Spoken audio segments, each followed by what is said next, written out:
আমন্ত্রণ চ্যানেল 24 এর রাত 10টার খবরে শুনছিলেন প্রেসিডেন্সি ইউনিভার্সিটি সংবাদ শিরোনাম। আপনাদের সাথে আমরা দুজন আছি, আমি জান্নাতুল সাদিয়া, আমি মামুন উর রশিদ।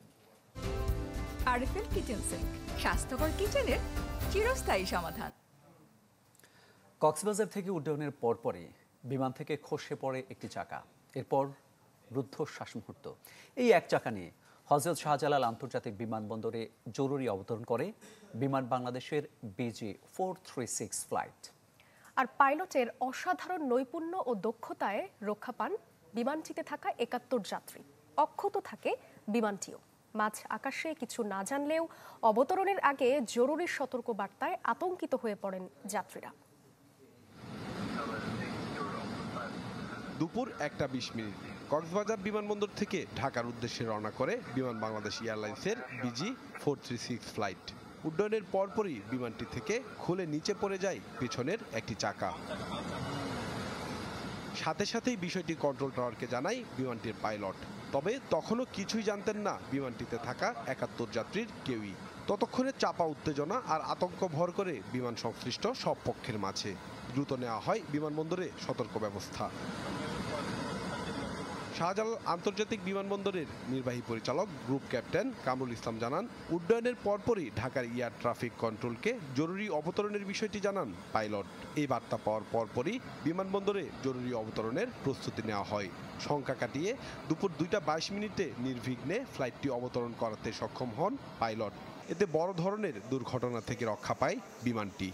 বাম পাশে ল্যান্ডিং এর একটি চাকা খুলে যাওয়ার সমস্যা পরিলক্ষিত হলে সঙ্গে সঙ্গে কন্ট্রোল টাওয়ারকে জানানো হলে বিমানবন্দর কর্তৃপক্ষ থেকে আমরা সিভিল এভিয়েশনের তরফ থেকে সকল প্রকার সতর্কতামূলক ইমার্জেন্সির অপারেশন এবং ল্যান্ডিং এর প্রিপারেশন নিয়ে রাখি। এরপরে 14টা 22 মিনিটে স্থানীয় সময় ঢাকায় নিরাপদে আলহামদুলিল্লাহ বিমানটি অবতরণ করে এবং যাত্রী ও ক্রুরা সকলেই সুস্থ নিরাপদ রয়েছে।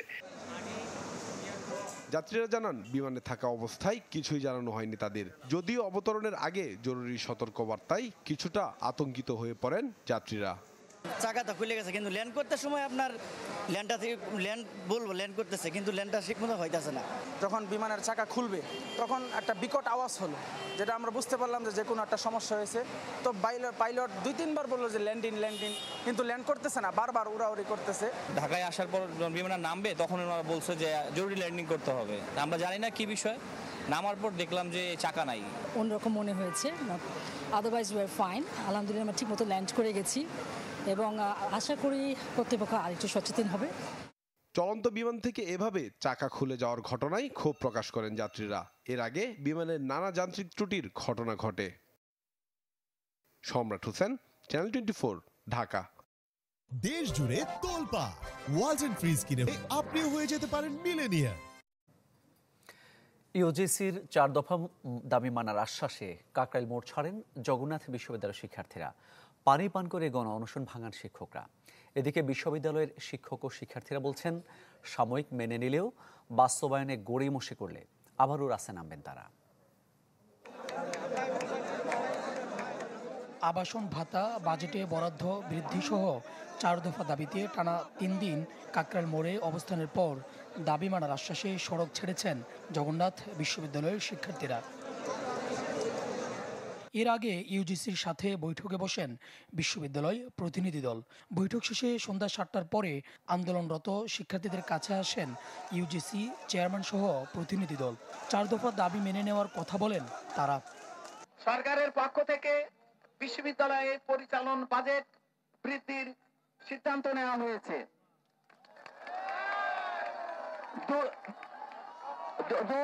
দুই বাজেট বৃদ্ধি করার মাধ্যমে শিক্ষার্থীদের প্রথম দাবির বিষয়ে সিদ্ধান্ত নেওয়া হয়েছে।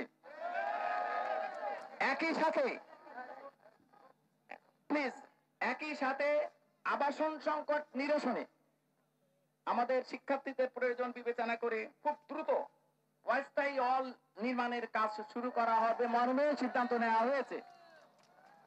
দ্বিতীয়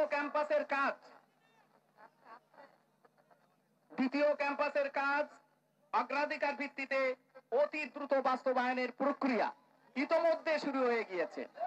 এরপরে আবারও নিজেদের অবস্থান জানান দেন বিশ্ববিদ্যালয় শিক্ষকরা। বলেন, দাবি মানার আশ্বাসে আন্দোলন প্রত্যাহার করলেও বাস্তবায়নে গড়িমসি মেনে নেবেন না তারা। আমাদের প্রত্যেকটি দাবি আলহামদুলিল্লাহ পূরণ হয়েছে।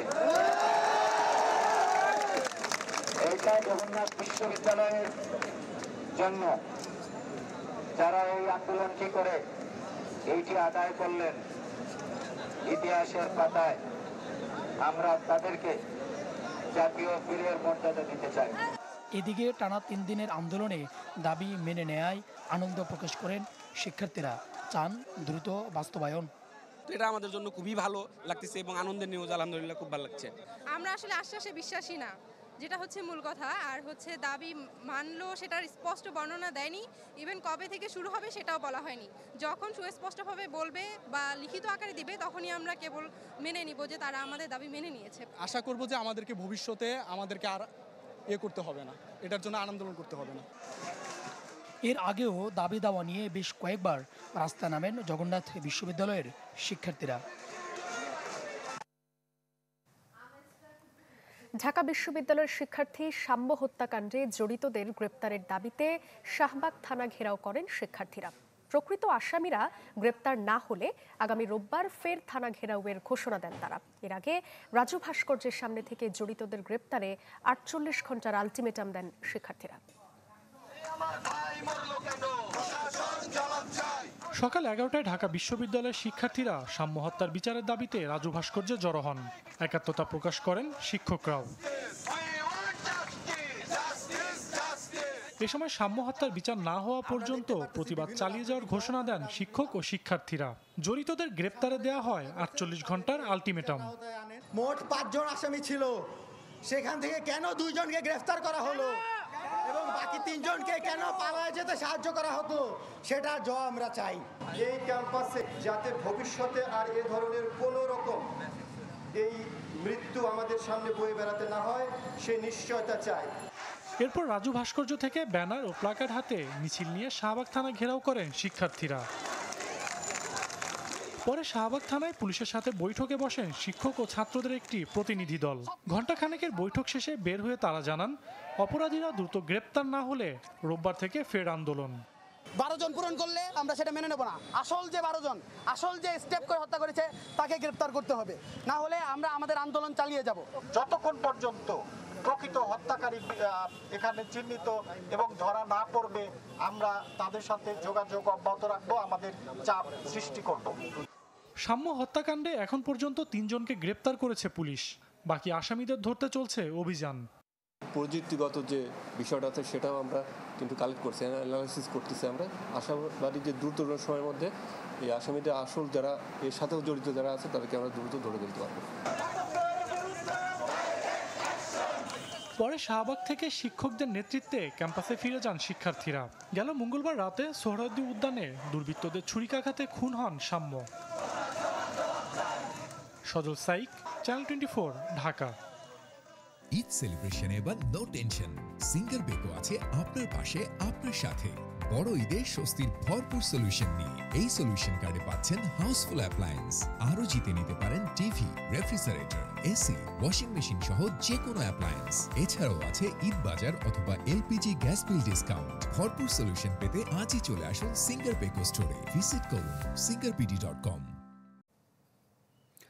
বর্তমান নেতৃত্ব কিংবা আগের বয়ানে দেশে আওয়ামী লীগের রাজনীতির কোনো সুযোগ নেই।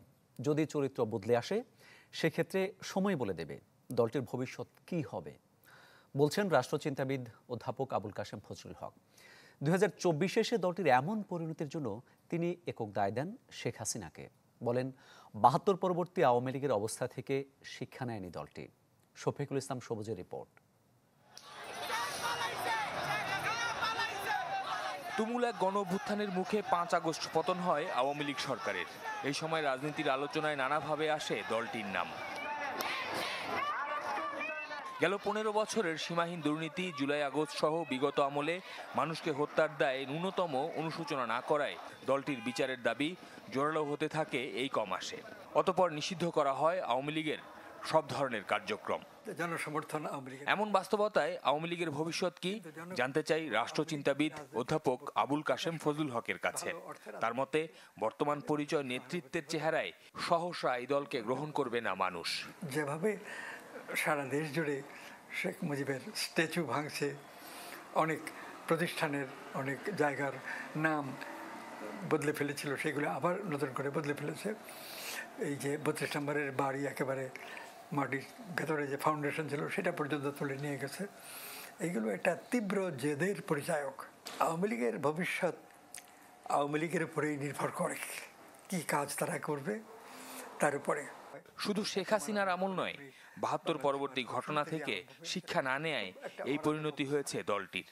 শেখ মুজিবুর রহমান যখন প্রধানমন্ত্রী ছিলেন, পরে রাষ্ট্রপতি হন বাকশাল গঠন করে, প্রকৃতপক্ষে তো তার সমর্থক বলতে গেলে ছিল না।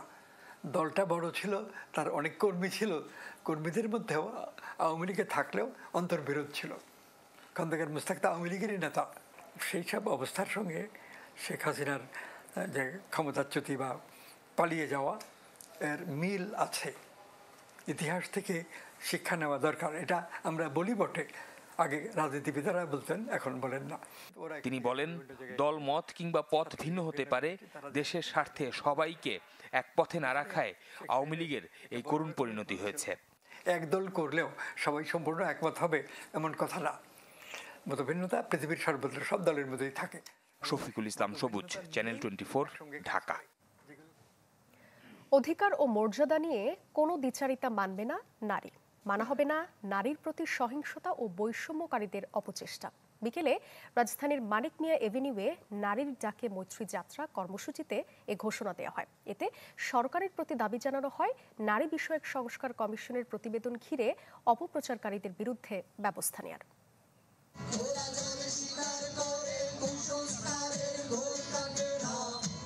২৪-এর অভূতপূর্ব অভ্যুত্থান স্বপ্ন দেখিয়েছে সমতা আর সাম্যের বাংলাদেশ গড়ার, কিন্তু অভ্যুত্থান পরবর্তী বাংলাদেশে নারী যখন শিকার হয় নানা রকম হুমকির আর মোরাল পুলিশিংয়ের, ঘটতে থাকে একের পর এক সংঘবদ্ধ ধর্ষণ আর যৌন নিপীড়ন, তখন পথে নামা ছাড়া উপায় থাকে না। জ্যৈষ্ঠের খরতাপকে বুড়ো আঙুল দেখিয়ে মানিক মিয়া এভিনিউতে মৈত্রী যাত্রার নানা আয়োজনে বার্তা দেয়া হলো নারীর প্রতি সহিংসতা আর বৈষম্য সৃষ্টির অপচেষ্টা মানা হবে না। বিভিন্ন শ্রেণী পেশার নারীদের অংশগ্রহণে এই যাত্রার কর্মসূচি ছুটির দিনে রাজধানীতে তোলে দ্রোহের অনন্য ব্যঞ্জনা। কাপড়ের খোঁজ নিতে হয় না, রাত কয়টা বাজে সেটাও জানতে হয় না, তাকে বিবস্ত্র করা হয়। ঘোষণাপত্রে সম্প্রতি নারী বিষয়ক সংস্কার কমিশনের সুপারিশ নিয়ে কুসংস্কার সৃষ্টিকারীদের বিরুদ্ধে দ্রুত ব্যবস্থা নেওয়ার দাবি জানানো হয়। সম অধিকার প্রতিষ্ঠায় বাধা সৃষ্টিতে একটি পক্ষ অধিকারকে ধর্মের বিপরীতে দাঁড় করানোর চেষ্টা চালাচ্ছে বলেও অভিযোগ করা হয়।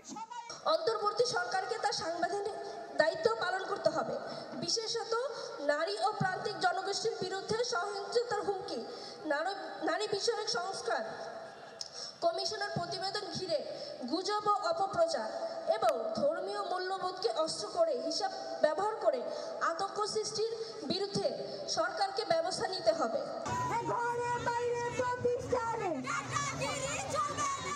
পরে নানা বার্তার প্লাকার্ড হাতে মানিক মিয়া এভিনিউতে শুরু হয় প্রতিবাদী মৈত্রী যাত্রা। স্লোগানে স্লোগানে নিজেদের অধিকার ও সরকারের দৃঢ় পদক্ষেপের দাবি জানান অংশগ্রহণকারীরা। সমতার দাবিতে ছিলেন পুরুষরাও। নারীর ডাকে মৈত্রী যাত্রা খামারবাড়ি সড়ক ঘুরে আবার মানিক মিয়া এভিনিউতে এসে শেষ হয়। জিনিয়া কবির সূচনা, চ্যানেল 24, ঢাকা। নতুন প্রজন্মের ভাবনা ও পরামর্শ নিয়ে আগামীর কর্মকাণ্ড পরিচালনা করতে চায় বিএনপি। তারুণ্যের সেমিনারে অংশ নিয়ে বিএনপি নেতা সালাহউদ্দিন আহমেদ বলেন, দেশে স্থিতিশীল অবস্থা চায় বলেই ট্রুথ কমিশন গঠনের কথা বলছে তার দল। আর বিজেপি চেয়ারম্যান পার্থের মতে ভবিষ্যতে যোগ্য নেতৃত্ব আসলেই প্রতিষ্ঠিত হবে জনগণের সব মৌলিক অধিকার।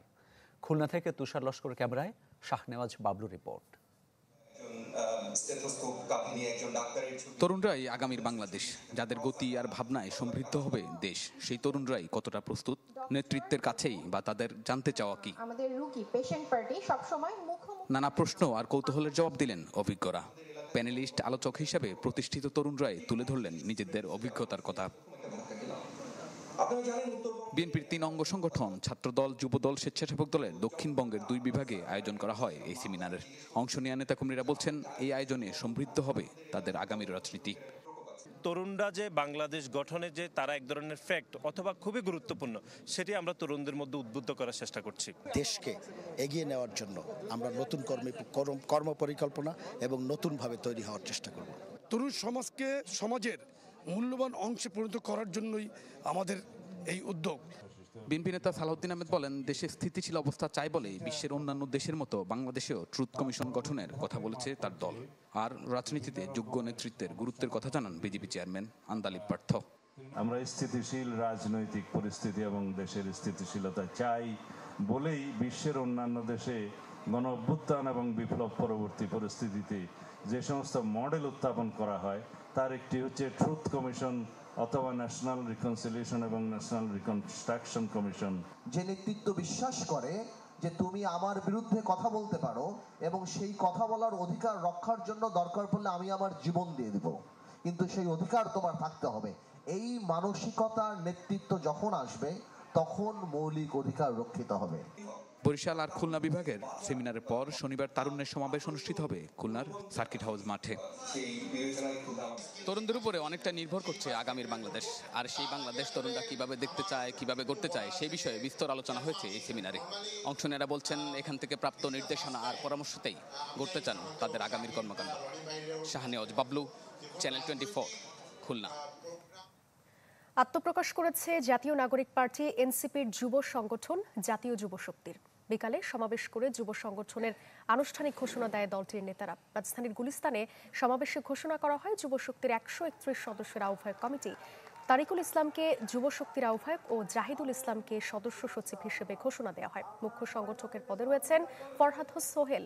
এনসিপির মুখ্য সমন্বয়ক নাসিরউদ্দিন পাটোয়ারি যুব শক্তির প্রধান 3টি পদে মনোনীতদের নাম ঘোষণা করেন। মতাদর্শিকভাবে আওয়ামী লীগকে রাজনীতির মাঠ থেকে বিতাড়িত করতে যুব শক্তি কাজ করবে, এ ঘোষণা দেওয়া হয় আত্মপ্রকাশ অনুষ্ঠানে। আমরা চাই দায় ও দরদের রাজনীতি, যেখানে নেতৃত্ব মানে দায়িত্ব গ্রহণ, সহানুভূতিশীলতা, সহনশীলতা এবং নাগরিক সমস্যার সমাধানের উদ্যোগ। তারা যাতে সমাজের কোনো ধরনের অপকর্মের সাথে যুক্ত না হয়, তাদের নৈতিকতা, তাদের আদর্শ এবং দক্ষতা, এই জিনিসগুলো আমাদেরকে নিশ্চিত করতে হবে। একটা সেলফি। আপু, এখন কিছু খাওয়াও। এখন ইভিনিং এর চরম ক্রেভিং, চাই কিছু এক্সাইটিং। মিস্টার নুডলস হয় কুকিং, টেস্ট হয় amazing. Mister noodles, amazing taste. Mister noodles, enjoy the best. Mister noodles, amazing taste. Mister noodles, mister noodles, mister noodles. মাগুরায় আলোচিত শিশু আসিয়া ধর্ষণ ও হত্যা মামলার রায়কাল, যার দিকে নজর এখন গোটা দেশের। স্বজন ও আইনজীবীদের আশা, সর্বোচ্চ সাজা হবে আসামিদের, যা দৃষ্টান্ত হয়ে থাকবে। একটি মৃত্যু নাড়িয়ে দিয়েছে পুরো দেশ। বিচারের দাবি ওঠে প্রতিটি কণ্ঠে। 6 মার্চ 2025, বিভীষিকাময় এই দিন মাগুরার শিশু আসিয়ার জীবনে। বোনের বাড়িতে গিয়ে শিকার হয় ধর্ষণ ও মারধরের। অচেতন অবস্থায় তাকে নেওয়া হয় জেলা সদর হাসপাতালে। শারীরিক অবস্থা ভালো নয় দেখে চিকিৎসকদের পরামর্শে আনা হয় ঢাকা মেডিকেলে। এর 2 দিন পর আসিয়াকে নেওয়া হয় সিএমএইচে, কিন্তু শত চেষ্টাতেও ফেরানো গেল না তাকে। 13 মার্চ নিভে গেল আসিয়ার জীবন প্রদীপ। এর আগে 8 মার্চ মাগুরা সদর থানায় ধর্ষণ ও হত্যা চেষ্টার মামলা করে পরিবার। এতে আসামি করা হয় শিশুটির বোনের স্বামী, শ্বশুর, শাশুড়ি ও ভাসুরকে। তবে আগে থেকেই তারা পুলিশের হেফাজতে থাকায় গ্রেপ্তার দেখানো হয় ওই মামলায়। বিভিন্ন মেয়াদে রিমান্ডেও নেয় আইনশৃঙ্খলা বাহিনী। নির্মম এই ঘটনার 1 মাসেই মাগুরার আদালতে চার্জশিট দেয় পুলিশ। এতে প্রধান আসামি করা হয় আসিয়ার বোনের শ্বশুর হিটু শেখকে। এছাড়া বোন জামাই সজীব, তার ভাই রাতুল ও মা জাহেদা বেগমকেও অভিযুক্ত করা হয়। 17 এপ্রিল মামলাটি চিফ জুডিশিয়াল ম্যাজিস্ট্রেট আদালত থেকে হস্তান্তর করা হয় ট্রাইব্যুনালে, আর অভিযোগপত্র গ্রহণ করা হয় 20 এপ্রিল। 1.5 মাসের মাথায় শুরু হয় আসিয়ার ধর্ষণ ও হত্যার বিচার কাজ। 4 জনের বিরুদ্ধে অভিযোগ গঠন করেন আদালত। 27 এপ্রিল থেকে সাক্ষ্য নেন নারী ও শিশু নির্যাতন দমন ট্রাইব্যুনাল। সব মিলিয়ে গ্রহণ করা হয় 29 জনের সাক্ষ্য। এরপর 12 মে থেকে দুদিন ব্যাপী চলে মামলার যুক্তিতর্ক উপস্থাপন। আর 21 দিনের মাথায় বিচার কাজ শেষ করে 17 মে রায় ঘোষণার দিন ঠিক করেন বিচারক। আসামিদের দৃষ্টান্তমূলক শাস্তির দাবি জানিয়েছেন স্থানীয়রা। এই বিচারটা যে এত দ্রুত রায় হবে এটা আমরা বুঝতে পারিনি। আমরা এটা খুবই আনন্দিত যে দ্রুত রায় হচ্ছে, তবে ন্যায় বিচার প্রতিষ্ঠা হবে আশা করছি। এই রায়ের মাধ্যমে এটাই প্রকাশিত হয় যে অপরাধী কখনোই অপরাধ করে ছাড়া পাবে না, তার শাস্তি আজ হোক কাল হোক পেতেই হবে। আইনজীবীদের আশা, আসিয়ার ধর্ষণ ও হত্যা মামলায় আসামিদের সর্বোচ্চ শাস্তি হবে, একই সাথে দৃষ্টান্ত তৈরি করবে এই রায়। যদি কখনো এই ধরনের অপরাধ ইন ফিউচারে সংগঠিত হয়, সেক্ষেত্রে যেন বিচারিক কার্যক্রম দ্রুত শেষ করার নজির এটা থাকলো। আমরা আশা করছি আসিয়ার এই রেপ আর মার্ডার কেসের আসামি 1 নম্বর আসামি সহ বাকিদের সর্বোচ্চ শাস্তি হবে। শনিবার এই রায়ের দিকে তাকিয়ে আছে পুরো দেশ। মাফতুহা মিলি, চ্যানেল 24। রাত 10টার খবরের সময় হলো আরেকটি বিরতির। সাথেই থাকুন।